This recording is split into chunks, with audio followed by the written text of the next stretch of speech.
On passe maintenant à 7 filles. Elles sont modestes, mais ont choisi de s'appeler les Fabuleuses. 7 jeunes viticultrices ont fait le choix du jeu de mots avec la bulle de champagne. Chacune produit son propre vin, mais elles ont décidé de s'unir au féminin pour promouvoir leurs produits. Reportage Juliette Poirier, Philippe Cocampo.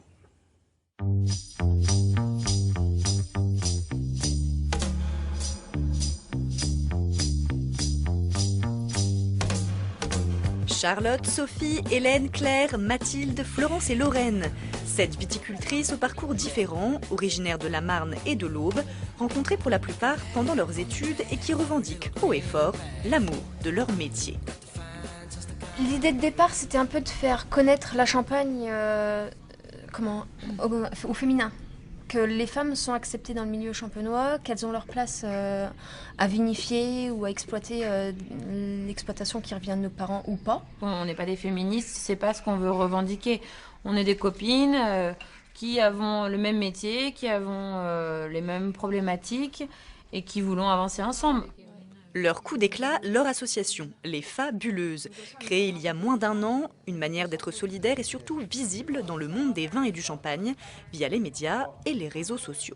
Les femmes ont toujours existé dans le milieu viticole champenois, ne serait-ce que la veuve Clicquot, pour ne citer qu'elle, Pommery, etc. Mais c'est vrai qu'au niveau des petites exploitations viticoles, c'est un peu moins réputé. Enfin, en tout cas, les femmes sont un peu moins mises en avant. Et c'était ça aussi qu'on voulait promouvoir. Une démarche payante car c'est sur le net que la chaîne de télé australienne Seven Network les a repérés. Ce jour-là, à Avis, sur l'exploitation de Charlotte de Souza, tournage d'une émission culinaire My Friends with Manu. Bonjour ladies, again, fabuleuse. Come on, donc. Yeah! Un programme qui rassemble à chaque diffusion 1 million de téléspectateurs et dont le présentateur vedette, adulé, est un chef d'origine française. Cheers les fabuleuses.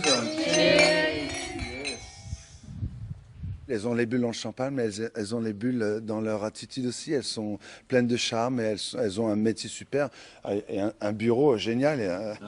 Mais les apparences sont trompeuses car ces bosseuses sont loin d'être des bulleuses. C'est pas parce qu'on travaille dans les vignes qu'on est obligé d'avoir les ongles noirs. C'est vrai, comme dans tout métier. Une personne a demandé à Lorraine, mais comment vous faites pour avoir des mains comme ça? C'est pas vrai, vous travaillez pas. Lorraine a dit, juste je mets des gants en fait. Leur récente renommée n'a pour l'instant aucune conséquence sur leur vente, mais les projets affluent, les vendanges à la rentrée, un contrat avec un importateur suédois, un coffret avec leurs 7 bouteilles pour les fêtes de fin d'année et un jour, qui sait, la cuvée Les Fabuleuses.